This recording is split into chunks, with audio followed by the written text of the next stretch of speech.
अस्सलामुअलैकुम वरहमतुल्लाहि वबरकातुहु औज़ु बिल्लाहि मिनश्शैत्वानिर रजीम बिस्मिल्लाहिर रहमानिर रहीम సూరా 40 అల్ మోమిన్ 26-55 ఆయాతులు. అల్ మోమిన్ అనగా విశ్వాసి. ఆయత్ నంబర్ 26. ఫిరౌన్ ఇలా అన్నాడు, నన్ను వదలండి, నేను మూసాను చంపేస్తాను, అతడు తన ప్రభువును పిలుచుకోనివ్వండి. ఇతడు మీ మతాన్ని ఎక్కడ మార్చివేస్తాడో, లేక రాజ్యంలో చాలా పెద్ద అరాచకాన్ని ఎక్కడ సృష్టిస్తాడోనని నేను భయపడుతున్నాను. మూసా అలైహిస్సలాంను హతమార్చాలన్న ప్రతిపాదనతో ఏకీభవించని సలహాదారులను ఉద్దేశించి ఫిరౌన్ బహుశా ఇలా అని ఉంటాడు. ఇది ఫిరౌన్లోని దుస్సాహసానికి, పొగరుకు మరో ప్రతీక. ఏ ప్రభువు వచ్చి మూసాను కాపాడుతాడో చూద్దాం అన్న వ్యంగ్య ధోరణి కూడా అతని మాటల్లో వ్యక్తమవుతూ ఉంది. ఎందుకంటే నేనే అందరికీ గొప్ప ప్రభువునని వాడు అంతకుముందే ప్రకటించుకున్నాడు. అంటే మీకిష్టమైన ఎంతోమంది దేవతల నుంచి మిమ్మల్ని తొలగించి ఒకే దేవుని మార్గంపై మిమ్మల్ని నడిపిస్తాడు. లేదా ఇతను దేశంలో కల్లోలాన్ని రేకెత్తిస్తాడు. అంటే తన రాజ్యంలోని కొంతమంది ప్రజలు గనక మూసా మాటను విని అతని ప్రబోధించే మతాన్ని స్వీకరించినట్లయితే స్వీకరించని వారితో వారు గొడవ పడతారు. తత్ఫలితంగా సంఘర్షణ మొదలవుతుంది, సంక్షోభం పుట్టుకొస్తుంది.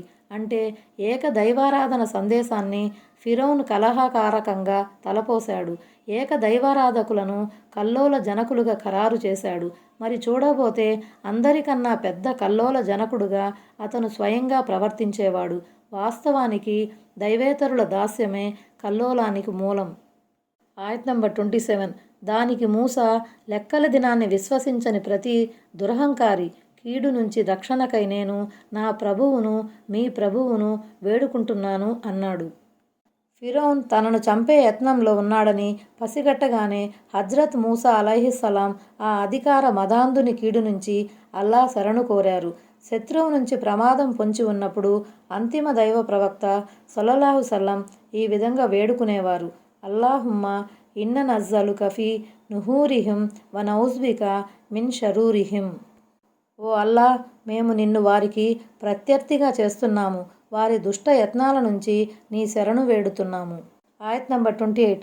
అప్పటి వరకు తన విశ్వాసాన్ని గోప్యంగా ఉంచిన ఫిరౌన్ వంశానికి చెందిన విశ్వాసి అయిన ఒక పురుషుడు ఇలా అన్నాడు, ఏమిటి, అల్లాహ్ నా ప్రభు అని అన్నంత మాత్రానికే ఒక వ్యక్తిని మీరు చంపేస్తారా? నిజానికి అతడు మీ ప్రభువు తరపు నుంచి స్పష్టమైన నిదర్శనాలను తీసుకువచ్చాడు. ఒకవేళ అతను చెప్పేది అబద్ధమైతే అతని అబద్ధం పాపఫలం అతని మీదే పడుతుంది. మరి అతను గనక తన వాదనలో సత్యవంతుడైతే అతను మీకు చేసే వాగ్దానం శిక్షలో ఎంతో కొంత మీపై కూడా వచ్చి పడుతుంది. బరితెగించి పోయేవాడికి, అబద్ధాల కోరికి అల్లా సన్మార్గం చూపడు. అంటే అతడు అల్లా సార్వభౌమత్వాన్ని, ఆయన పోషకత్వాన్ని, రుబూబియతును ఇట్టే విశ్వసించటం లేదు. అతని విశ్వాసం వెనుక ప్రబలమైన ఆధారాలున్నాయి, ప్రస్ఫుటమైన నిదర్శనాలున్నాయి. ఒకవేళ అతను చూపే నిదర్శనాలతో మీకు సంతృప్తి కలగకపోతే, అతని సత్యవాదన మీకు మింగుడు పడకపోతే కనీసం అతన్ని అతని మానాన వదిలిపెట్టండి. ఇది కనీస మర్యాద. అంతేగాని అన్యాయంగా అతనిపై దాడి జరపకండి, అతనిపై నీలాప నిందలు మోపకండి. ఒకవేళ అతను అసత్యం పలికితే దేవుడు అతన్ని ఇహపరాలలో శిక్షిస్తాడు. ఒకవేళ అతను గనుక సత్యవంతుడైతే మీరతన్ని వేధించినందుకు అతను హెచ్చరించే శిక్షలలో ఏదో ఒకటి మీపై విరుచుకుపడటం తథ్యం. దీని భావం ఏమిటంటే మీరు అనుమానిస్తున్నట్లు అతను గనక అసత్యవాది అయి ఉంటే దేవుడు అతనికి అసాధారణమైన మహిమలను, సూచనలను ప్రసాదించేవాడే కాదు. కానీ మీరు మూసానే చూడండి, అతని దగ్గర శక్తివంతమైన నిదర్శనాలున్నాయి. ఈ వాక్యానికి ఇంకొక అర్థం ఏమిటంటే మూసా చెప్పేది అబద్ధమైతే దేవుడే అతన్ని పరాభవానికి లోను చేస్తాడు.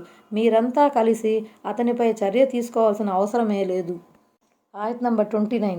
ఓ నా జాతి ప్రజలారా, ఈరోజు మీరు అధికారంలో ఉన్నారు, భూమిపై మీ ఆధిక్యత కొనసాగుతుంది. కానీ అల్లాహ్ తరపున మనపై ఏదైనా విపత్తు వచ్చి పడితే మనల్ని ఆదుకునేవాడెవడు? దానికి ఫిరౌన్ ఇలా సమాధానమిచ్చాడు, నేను చూసేదే మీకు చెబుతున్నాను, సక్రమమైన మార్గం వైపుకే మీకు దర్శకత్వం వహిస్తున్నాను. దేవుడు మీకు భూమండలంపై రాజ్యాధికారాన్ని, ప్రాబల్యాన్ని ప్రసాదించి మీకు మహోపకారం చేశాడు. కాబట్టి మీరు ఆయనకు కృతజ్ఞులై ఉండండి. దైవ ప్రవక్తను ధిక్కరించి దైవాగ్రహాన్ని చేజేతులా కొని తెచ్చుకోకండి. దేవుని తరపున ఏదన్నా ఆపద గనక వచ్చి పడితే మీ సైనిక బలగం గాని మీ అధికార బలం గాని ఎందుకు పనికిరాదు. తన ఆంతర్యంలో విశ్వాసం ఈమాన్ను దాచి ఉంచుకున్న విశ్వాసి పలికిన మాటలివి. ఫిరోన్ తన ప్రాపంచిక హోదా అధికార బలం ఆధారంగా అబద్ధం చెప్పాడు. తాను చూపే దారే సరైన దారి అని, తాను తన కళ్ళతో చూస్తున్న దానినే తన జనులకు చెబుతున్నానని అన్నాడు. నిజానికి అది సరైంది కాదు. వాస్తవానికి ఫిరోను జారీ చేసిన ఏ ఉత్తర్వు కూడా సరైనది కాదు. ఆయత్ నంబర్ 30. అప్పుడు ఆ విశ్వాసి ఇలా అన్నాడు, ఓ నా జాతి వారలారా, ఇతర సముదాయాలపై వచ్చిన గడ్డు దినం మీపై కూడా వస్తుందేమోనని నాకు భయంగా ఉంది. ఆయత్ నంబర్ 31. ఉదాహరణకు నూహ్, ఆద్, సమూద్ జాతుల వారికి ఆ తరువాత వచ్చిన వారికి పట్టిన దుర్గతే మీకు పట్టవచ్చు. తన దాసులకు అన్యాయం చేయాలన్నది అల్లాహ్ అభిమతం ఎంతమాత్రం కాదు. విశ్వసించిన ఆ వ్యక్తి మరోసారి తన జనులకు హెచ్చరిక చేయటం మొదలెట్టాడు. చూడండి, మనం గనక దైవ ప్రవక్త మాటలను త్రోసిపుచ్చామంటే పూర్వం తిరస్కరించిన జాతులకు పట్టిన దుర్గతే మనకు పట్టవచ్చు. అంటే అల్లాహ్ ఎవరికి శిక్ష విధించినా వారు చేసిన పాపాల కారణంగానే శిక్షించాడు. దైవాజ్ఞలను పెడచెవిన బెట్టి దైవ ప్రవక్త మాటలను ఎగతాళి చేసిన వారినే ఆయన అంతమొందించాడు. ఆయన ఊరికే ఎవరి జోలికి పోడు. ఆయన అమిత దయామయుడు, ప్రేమమయుడు. అకారణంగా ఆయన అన్యాయం చేసేవాడు కాడు. కాకపోతే దుర్మార్గం మితిమీరిపోయినప్పుడు, పాపాలు పరాకాష్ఠకు చేరుకున్నప్పుడు ఆయన చట్టం ఆయా వ్యక్తులను, సముదాయాలను చుట్టుముట్టుతుంది. ఆయత్ నంబర్ 32. మరి ఓ నా జాతి వారలారా, కేకలేసి పిలిచే రోజు మీకు దాపురిస్తుందన్న భయం కూడా నాకుంది. తనాది అంటే ఒకరింకొకరిని బిగ్గరగా పిలవటం, కేక వేయటం అని అర్థం. ప్రళయ దినాన్ని యౌముత్తనాద్ అని కూడా అంటారు. ఎందుకంటే ఆనాడు వండొకరిని కేకలేసి పిలుస్తుంటారు. స్వర్గవాసులు నరకవాసుల్ని, నరకవాసులు స్వర్గవాసుల్ని పిలుస్తుంటారు. మరికొంతమంది వ్యాఖ్యాతల ప్రకారం మీజాన్ త్రాసు దగ్గర ఒక దైవదూత నిలబడి ఉంటాడు. ఎవరి సత్కర్మల తక్కడ తేలికగా ఉంటుందో వారి దౌర్భాగ్యం గురించి ఆ దైవదూత బిగ్గరగా ప్రకటిస్తాడు. మరికొంతమంది విద్వాంసుల అభిప్రాయం ప్రకారం ఆనాడు మానవుల కర్మలను బట్టి వారిని పిలవటం జరుగుతుంది. ఉదాహరణకు స్వర్గవాసులను ఓ స్వర్గవాసులారా అని, నరకానికి ఆహుతయ్యేవారిని ఓ నరకవాసులారా అని పిలవడం జరుగుతుంది. ఇమాం ఇబ్న్ కసీర్ ఏమంటున్నారంటే, ఇమాం బగ్వీ గారి ఈ ప్రవచనం చాలా బాగుంది. ఈ విషయాలన్నింటినీ దృష్టిలో పెట్టుకునే దీనికి ఈ పేరు పెట్టబడిందని ఆయన అన్నారు. ఆయత్ నంబర్ 33. ఆ రోజు మీరు వెన్నుచూపి తిరిగిపోతారు. మిమ్మల్ని అల్లాహ్ పట్టు నుండి కాపాడేవాడెవడూ ఉండడు. అల్లాహ్ మార్గభ్రష్టతకు గురి చేసిన వారికి సన్మార్గం చూపేవాడెవడూ ఉండడు. అంటే మష్రు మైదానం నుంచి నరకానికి పోతారు, లేదా లెక్కలు తేల్చబడిన తర్వాత అక్కడి నుండి పలాయనం చిత్తగిస్తారు. అంటే అటువంటి దౌర్భాగ్యులకు సన్మార్గం చూపి వారిని నరకయాతన నుంచి కాపాడటం ఎవరి తరమూ కాదు. ఆయత్ నంబర్ 34. లోగడ యూసుఫ్ అలైహిస్సలాం కూడా మీ వద్దకు స్పష్టమైన ప్రమాణాలను తీసుకువచ్చాడు. అయినప్పటికీ ఆయన తెచ్చిన విషయాలపై మీరు అనుమానంతోనే ఉన్నారు. చివరకు ఆయన మరణించినప్పుడు ఈయన తరువాత అల్లాహ్ ఇంకా ఏ ప్రవక్తను పంపబోడు అని మీరు చెప్పుకోసాగారు. ఈ విధంగా అల్లాహ్ హద్దుమీరే వారిని, సందేహాలతో బతికే వారిని అపమార్గానికి లోను చేస్తాడు. ఓ ఈజిప్టు వాసులారా, ఈ విధంగా దైవ ప్రవక్తలు దైవ సందేశాన్ని తీసుకుని రావటం కొత్తదేమీ కాదు. మీకు పూర్వం మీ తాత ముత్తాతల వద్దకు హజ్రత్ యూసుఫ్ అలైహిస్సలాం కూడా దైవ నిదర్శనాలను తీసుకువచ్చారు. కానీ మీరు ఆయన మాటలను కూడా నమ్మలేదు. పైగా ఆయన యూసుఫ్ తెచ్చిన సూచనలను తీవ్రంగా అనుమానించారు, సంశయాలకు లోనయ్యారు.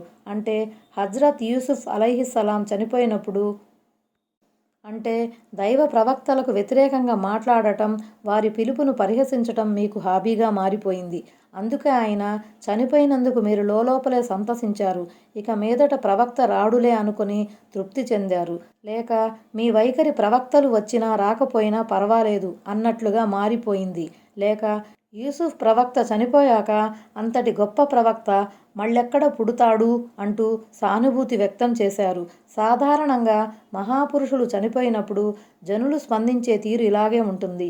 ఈనాడు మీరు మార్గవిహీనత యొక్క ఆఖరి అంచుల దాకా వెళ్ళిపోయారంటే అందులో ఆశ్చర్యపడాల్సిన పని లేదు. ఎందుకంటే యథేచ్ఛగా పాపాలకు ఒడిగట్టే వారికి, ప్రతి చిన్న విషయాన్ని అనుమానిస్తూ కూర్చునే వారికి దేవుడు సన్మార్గం చూపడు. అందున దేవుని ఏకత్వం విషయంలో పొద్దుస్తమానం శంకకు గురైన వాణ్ణి దేవుడు అసలే మార్గం చూపడు.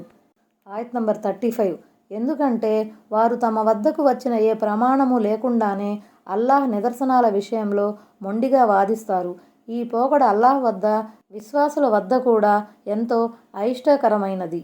ఈ విధంగా గర్విష్టి క్రూరుడైన ప్రతి వ్యక్తి హృదయంపై అల్లాహ్ ముద్ర వేసేస్తాడు. అల్లాహ్ తరపున అవతరించిన ప్రమాణబద్ధమైన విషయమేదీ వారి వద్ద లేదు. అయినప్పటికీ వారు దేవుని ఏకత్వం, తౌహీద్ విషయంలో, దైవాదేశాల విషయంలో దెబ్బలాడుతున్నారు. ఇలాంటి తలతిక్క మనుషులు అన్ని కాలాల్లోనూ ఉంటారు. వీళ్ళ డొంకు తిరుగుడు మాటలను అల్లాహ్ మాత్రమే అసహ్యించుకోడు. విశ్వాసులు కూడా ఏవగించుకుంటారు. దైవ వాక్యాలకు, నిదర్శనాలకు వ్యతిరేకంగా మంకుతనంతో, గర్వంతో వాదించే ఇలాంటి ప్రబుద్ధుల హృదయాలకు దేవుడు సీలు వేసేస్తాడు. ఆ తరువాత వారి కళ్ళకు మంచి మంచిగా, చెడు చెడుగా కానరాదు. ఒక్కోసారి వారికి మంచి చెడుగాను, చెడు మంచిగాను కనిపిస్తుంది. ఆయత్ నంబర్ 36. ఫిరౌన్ ఇలా అన్నాడు: ఓ హామాన్, నా కోసం ఒక ఎత్తైన కట్టడాన్ని నిర్మించు. బహుశా నేను ఆ మార్గాలపైకి పోతానేమో. ఇది ఫిరౌన్ తలబిరుస్తనానికి మరో నిదర్శనం. అతడు తన మంత్రి అయిన హామానునుద్దేశించి ఒక ఎత్తైన మేడను కట్టమని ఆజ్ఞాపించాడు. ఆ మేడ సహాయంతో ఆకాశ ద్వారాల వరకు పోయి మూసా దేవుణ్ణి చూసొస్తానన్నాడు. ఆ మాటల్లో వెటకారం, అహంకారం కలగలిసి ఉన్నాయి. అస్బాబ్ అంటే ద్వారాలు లేక మార్గాలు అని అర్థం. మరిన్ని వివరాలకు కసస్ సూరా 28వ ఆయతు చూడండి. ఆయత్ నంబర్ 37.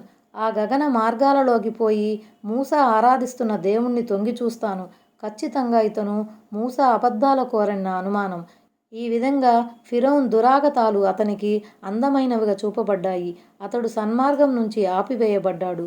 ఫిరౌన్ పన్నిన పన్నాగాలన్నీ అతని వినాశానికే దోహదపడ్డాయి. అంటే ఆకాశం పైన నిజంగానే అతని దేవుడు ఉన్నాడో లేడో చూస్తాను. అంటే ఆకాశంలో అల్లాహ్ ఉన్నాడన్న మూసా మాటలపై నాకేమాత్రం నమ్మకం లేదు. తాను అల్లాహ్ తరపున పంపబడిన ప్రవక్తనని అతను చెబుతున్నదంతా ఒట్టిదే. ఈ విధంగా శైతాన్ అతన్ని, ఫిరౌన్ను అపమార్గానికి గురి చేశాడు. అతను చేసే దుష్కార్యాలన్నీ అతని కంటికి మంచి పనులుగా కానరాసాగాయి. అంటే అతను సత్యం నుంచి, పుణ్యకార్యాల నుంచి ఆపబడ్డాడు. పైగా అతను అపమార్గాలలో దేవులాడుతూ ఉండిపోయాడు. తబాబ్ అంటే వినాశం, నష్టం అనే అర్థాలు వస్తాయి. ఫిరౌన్ ఎప్పుడు ఏ పన్నాగం పన్నినా అది అతని పాలిట నష్టకరంగానే పరిణమించింది. చివరకు అతను తన సైన్యం సమేతంగా సముద్రంలో ముంచివేయబడ్డాడు. ఆయత్ నంబర్ 38. విశ్వసించిన ఆ వ్యక్తే ఇంకా ఇలా అన్నాడు: ఓ నా జాతి ప్రజలారా, మీరు అందరూ నన్ను అనుసరించండి. నేను మిమ్మల్ని మంచి మార్గం వైపుకు దర్శకత్వం వహిస్తాను. ఫిరౌన్ వర్గానికి చెందిన ఆ విశ్వాసి మరోసారి ఉపదేశించాడు. తన జాతి వారిని సరైన మార్గంలో నడిపిస్తున్నానని ఫిరౌన్ బీరాలు పోతున్నాడు. కానీ వాస్తవానికి అతను స్వయంగా దారి తప్పినవాడు. కనుక మీరు ఫిరౌన్ అడుగుజాడల్లో నడవకండి. మీరు నా మార్గాన్ని అనుసరించండి. నేను చూపే మార్గమే రుజుమార్గం. మూసా అలైహిస్సలాం మిమ్మల్ని ఆహ్వానించే మార్గమే ఇది. ఆయత్ నంబర్ 39. ఓ నా జాతి వారలారా, ఈ ప్రాపంచిక జీవిత సౌఖ్యాలు తాత్కాలికమైనవి. పరలోకమే శాశ్వతంగా ఉండే నిలయం. ఈ ప్రాపంచిక జీవితం క్షణభంగురం. ఇదో 3 నాళ్ల ముచ్చట. పరలోక జీవితంతో పోల్చుకుంటే ఇది ఒక ఉదయకాలం లేక సాయంకాలం వంటిది. ఆయత్ నంబర్ 40. ఎవడైనా పాపానికి పాల్పడితే దానికి సరిసమానమైన పాప ఫలమే అతనికి లభిస్తుంది. మరెవడైనా పుణ్యకార్యం చేస్తే, అతడు పురుషుడైనా స్త్రీ అయినా, అతడు గనక విశ్వాసి అయి ఉంటే అలాంటి వారంతా స్వర్గంలో ప్రవేశిస్తారు. వారక్కడ లెక్కలేనంత ఉపాధిని పొందుతారు. అంటే దుర్మార్గానికి ఒడిగట్టిన వారికి ఆ దుర్మార్గానికి సరిపడా శిక్ష మాత్రమే పడుతుంది. అంతకన్నా ఎక్కువ శిక్ష పడదు. అంటే ఆ శిక్ష పూర్తిగా న్యాయబద్ధంగా ఉంటుంది. అంటే వారు సదాచార సంపన్నులై ఉండటంతో పాటు విశ్వాసులు కూడా అయి ఉంటారు. దీన్ని బట్టి అర్థమయ్యేది ఏమిటంటే విశ్వాసం లేని సదాచరణ నిష్ఫలం. సదాచరణ లోపించిన విశ్వాసం నిరర్ధకం. దైవ సన్నిధిలో సాఫల్యం పొందాలంటే విశ్వాసంతో పాటు సదాచరణతో పాటు విశ్వాసం ఉండాలి. అంటే స్వర్గంలో దేవుడు వారికి ప్రసాదించే అనుగ్రహాలు అగణ్యమైనవి, అనంతమైనవి. అవి అయిపోతాయి అనే చింత ఎవరికీ ఉండదు. ఆయత్ నంబర్ 41. ఓ నా జాతి జనులారా, నేను మిమ్మల్ని మోక్షం వైపునకు పిలుస్తుంటే మీరు నన్ను నరకాగ్ని వైపునకు పిలుస్తారేమిటి? అంటే నేను మిమ్మల్ని ఏక దైవారాధన వైపుకు ఆహ్వానిస్తున్నాను. సహవర్తులెవరూ లేని ఒకే ఒక్క దైవాన్ని ఆరాధించమని చెబుతున్నాను. ఆయన పంపిన ప్రవక్తను ధృవపరచమని అంటున్నాను. మీకు సన్మార్గం చూపే నిమిత్తం దేవుడు అతన్ని పంపాడని బోధపరుస్తున్నాను. కానీ మీరు షిర్క్ బహుదైవారాధన వైపుకు నన్ను పిలుస్తున్నారాయే. మీరు పిలిచే మార్గం మనిషిని నరకం వైపు గొనిపోతుంది. తదుపరి ఆయతులో ఆ మాటే అనబడింది. ఆయత్ నంబర్ 42. నేను అల్లాహ్ను తిరస్కరించాలని, నేనెరుగని వాటిని ఆయనకు సహవర్తులుగా నిలబెట్టాలని మీరు నన్ను ఆహ్వానిస్తుంటే నేను మాత్రం మిమ్మల్ని అసాధారణ శక్తిశాలి, క్షమాశీలి అయిన అల్లాహ్ వైపునకు ఆహ్వానిస్తున్నాను. ఇక్కడ అజీజు అంటే అవిశ్వాసులపై పగ తీర్చుకోవటంలో, వారిని శిక్షించటంలో సాటిలేని మేటి, అసాధారణ శక్తిశాలి అని భావం. గఫ్ఫార్ అంటే తనను నమ్మి నడుచుకునే వారి పొరపాట్లను మన్నించేవాడని, వారి లోపాలను మరుగుపరిచేవాడని భావం. కానీ మీరు ఏ చిల్లర దేముళ్ల వైపుకు పిలుస్తున్నారో వారు దేనికి అర్హులు కారు. వారు మొరలను ఆలకించలేరు, అక్కరలను తీర్చలేరు, లాభ నష్టాలను కలిగించే శక్తి వాటికి లేనేలేదు. ఆయత్ నంబర్ 43. మీరు నన్ను ఎవరి వైపునకు పిలుస్తున్నారో వారు ఇహలోకంలో కానీ పరలోకంలో కానీ పిలువటానికి అసలు యోగ్యులు కారన్న విషయంలో సందేహానికి ఆస్కారమే లేదు. మరి మనమంతా మరలిపోవలసింది అల్లాహ్ వద్దకే అన్నది కూడా నిర్వివాదాంశమే. మరి బరి తెగించిపోయేవారే నరకవాసులవుతారు అనేది కూడా ముమ్మాటికి నిజం. అంటే పిలిచేవారి పిలుపును అందుకొని వారి కష్టాలను దూరం చేసే శక్తి మీ మిథ్యా దైవాలకు లేదు. అసలు దైవం అని పిలిపించుకునే అర్హతే వాటికి లేదు. క్రింద పొందుపరచబడిన ఈ ఆయతులలో కూడా ఇంచుమించు అదే భావం ఉంది. 1. అల్లాహ్ను వదిలి ప్రళయదినం వరకు తమ ప్రార్థనలకు స్పందించని వారిని మొరపెట్టుకునే వాడికన్నా మార్గభ్రష్టుడు మరెవడుంటాడు? పైగా మొరపెట్టుకునేవారు మొరపెట్టుకునేది తమనేనన్న సంగతి కూడా వారికి తెలీదాయే. అహ్కాఫ్ 5:2. ఒకవేళ మీరు వారిని పిలిచినా వారు మీ పిలుపును వినరు, ఒకవేళ విన్నా వాటిని ఆమోదించలేరు. ఫాతిర్ 14. పోనీ కనీసం పరలోకంలోనైనా వారు తమ భక్తుల పిలుపును అందుకొని వారి కోసం ఏమైనా సిఫారసు చేయగలుగుతారా అంటే అదీ లేదు. మరి అటువంటి అసక్తుల ఆరాధ్య దైవాలవుతారా? అటువంటి నిస్సహాయులను పూజించటం, వారిపై ఆశలు పెంచుకోవడం సమంజసమా? లాజరమ అంటే నిశ్చయం, తథ్యం. అందులో సందేహానికి తావేలేదు అన్న అర్థాలు వస్తాయి. అక్కడి అందరి లెక్కలు తేల్చబడతాయనేది, అందరికీ వారి వారి సంపాదనను బట్టి ఫలితం వసగబడుతుందనేది కూడా సత్యమే. అంటే అవిశ్వాసులు, ముష్రిక్కులు దేవుని అవిధేయతలో హద్దుమీరిపోయేవారు ఎలాగూ నరకవాసులే. అలాగే ముస్లింలమని చెప్పుకుంటూనే లెక్కలేనన్ని పాపాలు చేస్తూ పోయేవారు. అవిధేయతలో ఆఖరి అంచుల దాకా వెళ్ళిపోయిన వారు కూడా కొంతకాలం పాటు నరక యాతనకు గురికాక తప్పదు. అయితే ఆ తరువాత వారు మహాప్రవక్త ముహమ్మద్ సల్లల్లాహు సల్లం సిఫారసు పైనో లేక అల్లాహ్ ప్రమేయంతోనో నరకం నుంచి తీయబడి స్వర్గానికి పంపబడతారు. ఆయత్ నంబర్ 44. మున్ముందు మీరు నేను చెప్పిన మాటల్ని జ్ఞాపకం చేసుకుంటారు. నేను మటుకు నా వ్యవహారాన్ని అల్లాహ్కు అప్పగిస్తున్నాను. నిశ్చయంగా అల్లాహ్ తన దాసులందరినీ చూస్తూనే ఉన్నాడు. ఓ నా జాతి సోదరులారా, ఈనాడు మీరు నా మాటలను ఖాతరు చేయటం లేదు. కానీ త్వరలోనే మీరు నా ఉపదేశాన్ని జ్ఞాపకం చేసుకుని బాధపడే సమయం వస్తుంది. కానీ అప్పుడు మీరు బాధపడినా, సిగ్గుతో కుంచించుకుపోయినా మీకు ఒరిగేదేమీ ఉండదు. అంటే నేను ఆయన్నే నమ్ముకుంటున్నాను, ఆయనపైనే భారమంతా మోపుతున్నాను, అన్ని వేళలా సహాయం కొరకు ఆయన్నే అర్థిస్తున్నాను, మీతోనూ మీ బూటకపు దేముళ్లతోనూ తెగత్రెంపులు చేసుకుంటున్నానని ఇందు మూలంగా ప్రకటిస్తున్నాను. ఆయన అందరి స్థితిగతులను చూస్తూనే ఉన్నాడు. సన్మార్గానికి అర్హులెవరో చూసి అలాంటి వారికి ఆయన ఆ సద్బుద్ధిని వసగుతాడు. అపమార్గాన పోదలచిన వారిని అపమార్గానికే లోను చేస్తాడు. ఈ వ్యవహారాల్లో దాగి ఉన్న మర్మాన్ని ఆయన బాగా ఎరుగు. ఆయత్ నంబర్ 45. ఎట్టకేలకు అల్లాహ్ అతన్ని వారు పన్నిన దుష్ట పన్నాగాల కీడు నుంచి రక్షించాడు. కాగా ఫిరౌనీలపై బహు చెడ్డ విపత్తు విరుచుకుపడింది. ఆ విశ్వాసి తెగవారైన కిప్తీలు అతన్ని కడతీర్చాలని పథకాలు వేశారు. అయితే అల్లాహ్ వారి పథకాలను, దుష్ట వ్యూహాలన్నింటినీ వమ్ము చేసి ఆ వ్యక్తిని హజరత్ మూసా అలైహిస్సలాంతో పాటు వారి చెర నుంచి విముక్తినిచ్చాడు. పరలోకంలోనైతే ఆ విశ్వాసికి స్వర్గంలో నివాసం కల్పించబడుతుంది. వారు ప్రపంచంలోనేమో ఎర్ర సముద్రంలో ముంచివేయబడ్డారు. పరలోకంలో వారికి వ్యధాభరితమైన నరకయాతన ఖాయం. ఆయత్ నంబర్ 46. ఇదిగో అగ్ని, దాని ఎదుట వారు ప్రతి ఉదయం సాయంత్రం రప్పించబడుతుంటారు. మరి ప్రళయం సంభవించిన నాడు ఫిరౌన్ జనులను దుర్భరమైన శిక్షలో పడవేయండి అని సెలవీయబడుతుంది. అంటే బర్జక్ అవస్థలో, సమాధిలో వారు ప్రతిరోజు ఉదయం సాయంత్రం అగ్ని ముందు హాజరుపరచబడతారు. దీని ద్వారా సమాధి యాతన నిజమని రూఢి అవుతుంది. కానీ కొంతమంది ఈ విషయాన్ని నిరాకరిస్తున్నారు. అయితే హదీసులలో సమాధి యాతన గురించి చాలా స్పష్టంగా చెప్పబడింది. ఉదాహరణకు హజ్రత్ ఆయిషా రజియల్లాహు అన్హా వేసిన ఒక ప్రశ్నకు సమాధానంగా మహాప్రవక్త సల్లల్లాహు వసల్లం అవును, సమాధి యాతన సత్యం అని అన్నారు. అలాగే వేరొక హదీసులో ఈ విధంగా ప్రవచించబడింది: మీలో ఎవరైనా చనిపోయినప్పుడు సమాధిలో ఉదయం సాయంత్రం అతని ముందు అతని నివాస స్థలం చూపించబడుతూ ఉంటుంది. అంటే ఆ వ్యక్తి స్వర్గవాసి అయితే స్వర్గం, నరకవాసి అయితే నరకం అతని ఎదుట ప్రత్యక్షపరచబడుతూ ఉంటుంది.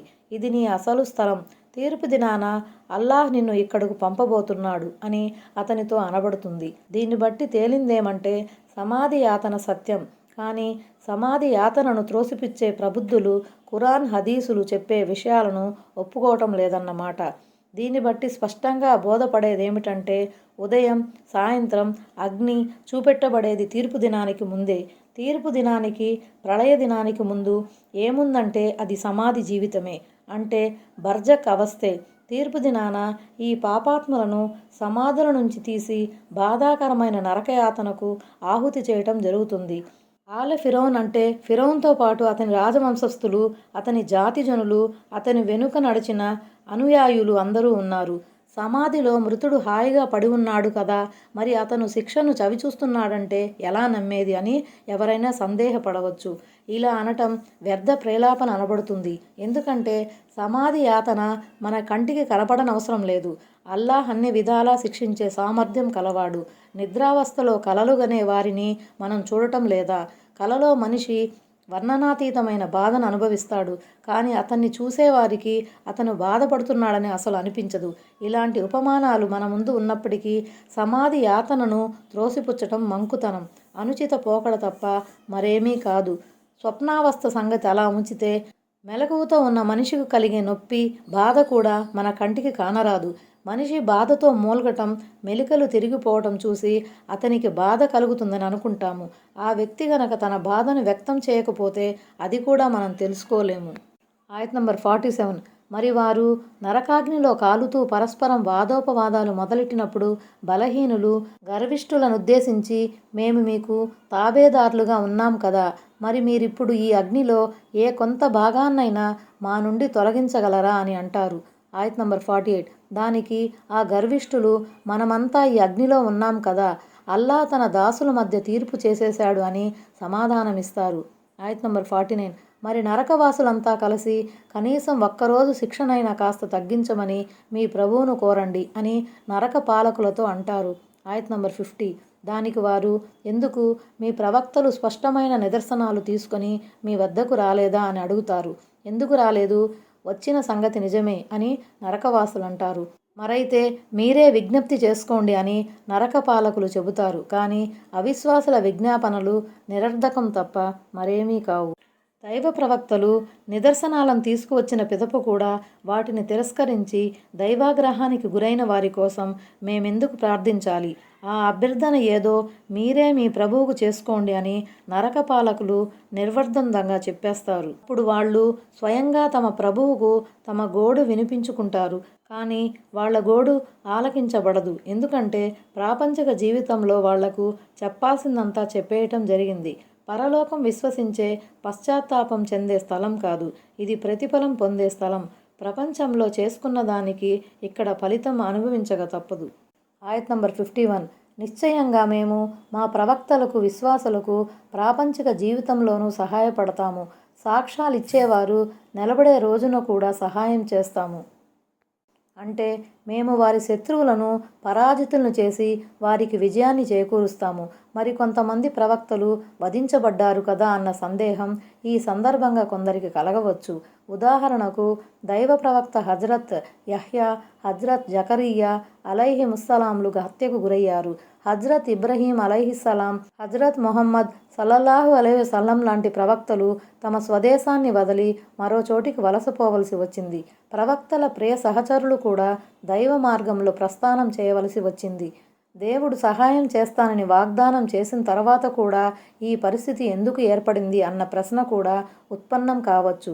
వాస్తవానికి ఇదొక సుదీర్ఘ ప్రక్రియ. కొన్ని ప్రత్యేక పరిస్థితులలో సత్య తిరస్కారులకు ఆధిక్యత లభించినంత మాత్రాన, అసత్యం సత్యానికి విరుద్ధంగా ఆర్భాటం చేసినంత మాత్రాన దైవ వాగ్దానం నెరవేరకుండా పోదు. అల్లాహ్ తన ప్రణాళికను అనుసరించి కొన్ని చోట్ల కొన్ని అవిశ్వాస వర్గాలకు ఆధిక్యతను ఇవ్వవచ్చు. కానీ ఎట్టకేలకు విశ్వాసులే గెలుస్తారు, సత్యమే నిలబడుతుంది.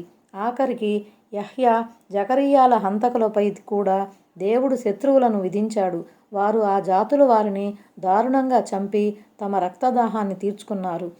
దైవ ప్రవక్త హజ్రత్ ఈసా యేసుక్రీస్తు అలైహిస్సలాంను సిలువపై ఎక్కించగోరిన యూదులకు పట్టిన గతేమిటో చూడండి. దేవుడు వారిపై రోమనులకు విజయం వసగాడు. వాళ్ళు యూదులను శతవిధాలా అవమానించారు. అంతిమ దైవ ప్రవక్త ముహమ్మద్ సల్లల్లాహు సల్లంకు, ఆయన ప్రియ శిష్యులకు కూడా మక్కా నుండి వలసపోవటం వినా మార్గాంతరం లేకపోయింది. కానీ చివరికి జరిగిందేమిటి? బద్ర్, ఉహద్, ఖైబర్ యుద్ధాల ద్వారా, మక్కా విజయం ద్వారా అల్లాహ్ ముస్లింలకు అపూర్వంగా సహాయపడ్డాడు. దాంతో అసత్యవాదుల నడ్డి విరిగిపోయింది. ఇంత జరిగిన తర్వాత కూడా దేవుడు తన ప్రియదాసులకు తోడ్పాటును అందజేస్తాడన్న విషయంలో సంశయం ఏముంది? అషాద్ అనేది షహీద్ అనే పదానికి బహువచనం. ప్రళయ దినాన దైవదూతలు దైవ ప్రవక్తల కార్యనిర్వహణ గురించి సాక్ష్యమిస్తారు. ఓ అల్లాహ్, నీ ప్రవక్తలు నీ సందేశాన్ని యథాతథంగా తమ ప్రజలకు అందజేశారు. కానీ ఆయా జాతుల వారు వారిని ధిక్కరించారు అని చెబుతారు. లేదా దైవ ప్రవక్తలు మరియు దైవదూతలు కలిసి తమ పనితీరు గురించి సాక్ష్యమిస్తారు. అలాగే అంతిమ దైవ ప్రవక్త ముహమ్మద్ సల్లల్లాహు సల్లం మరియు ఆయన అనుచర సమాజ సభ్యులు కూడా సాక్ష్యమిస్తారని ఇంతకుముందు ప్రస్తావనకు వచ్చింది. అందుకే ప్రళయ దినాన్ని సాక్షులు నిలబడే రోజుగా పేర్కొనటం జరిగింది. ఆ రోజు విశ్వాసులకు దేవుడు తోడ్పడతాడంటే వారి సత్కర్మల ప్రకారం వారికి మంచి ప్రతిఫలం ఇస్తాడని, వారికి స్వర్గంలో ప్రవేశం కల్పిస్తాడని భావం. ఆయత్ నంబర్ 52. ఆ రోజు దుర్మార్గులకు వారి సంజాయిషి ఎంతమాత్రం ఉపయోగపడదు. వారిపై శాపం పడుతుంది. మరి వారి కోసం బహు చెడ్డ నివాసం ఉంటుంది. అంటే వారు దైవ కారుణ్యానికి దూరమైపోతారు. ఆనాడు వారు చెప్పే సాకులు, ఇచ్చుకునే సంజాయిషీలు స్వీకారయోగ్యం కావు. ఎందుకంటే అది సంజాయిషీలు చెప్పుకునే స్థలం కాదు. అందుకే వారి సాకులు, క్షమాపణలు నిష్ఫలం అవుతాయి. ఆయత్ నంబర్ 53. మరి మేము మూసాకు మార్గదర్శిని ప్రసాదించాము. ఇజ్రాయెల్ సంతతిని ఆ గ్రంథానికి వారసులుగా చేశాము. అంటే మేము అతనికి దైవ దౌత్యంతో పాటు తౌరాత్ గ్రంథాన్ని అనుగ్రహించాము. మేము మార్గదర్శకత్వం, కాంతితో కూడుకున్న తౌరాతు గ్రంథాన్ని అవతరింపజేశాము అన్న ఆయతు ద్వారా బోధపడేది ఇదే. అంటే హజ్రత్ మూసా అలైహిస్సలాం తదనంతరం కూడా తౌరాతు గ్రంథం మిగిలి ఉంది. బనీ ఇజ్రాయిల్లో అనేక తరాల వారు ఒకరి తర్వాత మరొకరు దానికి వారసులుగా చలామణి అయ్యారు. లేదా ఇక్కడ గ్రంథం అంటే ఇజ్రాయిల్ వంశీయుల్లో ప్రవక్తల ద్వారా అందజేయబడిన అన్ని గ్రంథాలు అని భావం. ఆయత్ నంబర్ 54. బుద్ధిజీవులకు అది మార్గదర్శినిగా, హితబోధినిగా ఉండేది. ఉలుల్ అల్బాబ్ అంటే బుద్ధిజీవులు, విఘ్నులు, మేధా సంపన్నులు, సవ్యమైన భావాలు గలవారు, సదవగాహన గలవారు అన్న అర్థాలు వస్తాయి. మంచి అవగాహన గలవారే ఆకాశ గ్రంథాల ద్వారా ప్రయోజనం పొందగలుగుతారు, హితబోధను గ్రహించగలుగుతారు. ఇతరుల ఉపమానం పుస్తకాలను మోసే గాడిదల వంటిది. వారి వద్ద గ్రంథాలైతే ఉంటాయి, కానీ ఆ గ్రంథాలలో ఏముందో వారికి తెలీదు. ఆయత్ నంబర్ 55. కనుక ఓ ప్రవక్త, సహనం వహించు. నిస్సందేహంగా అల్లాహ్ వాగ్దానం నిజమైనది. నువ్వు నీ పొరపాట్ల క్షమాపణకై వేడుకుంటూ ఉండు. సాయం సమయంలోనూ ప్రభాత సమయంలోనూ నీ ప్రభువు పవిత్రతను కొనియాడుతూ స్తోత్రం చేస్తూ ఉండు. ఇక్కడ పొరపాట్లు అంటే మానవ సహజమైన దౌర్బల్యం వల్ల జరిగే చిన్నపాటి పొరపాట్లు, మరుపు వల్ల జరిగే లోపాలు అని భావం. అలాంటి తప్పులను సైతం అల్లాహ్ అప్పటికప్పటికి ఎత్తిచూపి తన ప్రవక్తలను వాటి బారి నుంచి రక్షిస్తాడు. అయినప్పటికీ తప్పుల మన్నింపు కోసం అర్థించమని ఉపదేశించడం జరిగింది. ఎందుకంటే మన్నింపు కోసం వేడుకోవటం కూడా ఆరాధనే. పుణ్యఫలాన్ని పెంచేందుకు దేవుడు ఈ విధంగా ఆజ్ఞాపించి ఉంటాడు. లేదా ప్రవక్త అనుచర సమాజంలోని వారు ఇస్తగ్ఫార్ మన్నింపు పట్ల వైముఖ్యాన్ని చూపకుండా ఉండేటందుకు ఈ విధంగా నొక్కి వక్కాణించబడి ఉంటుంది. అషియు అంటే పగలులోని ఆఖరి సమయం, రాత్రి యొక్క ఆరంభ ఘడియ అని అర్థం. ఇబ్కార్ అంటే రాత్రి చివరి భాగం, పగటి ఆరంభ దశ, ప్రభాత సమయం అని అర్థం. అస్సలాము అలైకుం వరహ్మతుల్లాహి వబరకాతుహు.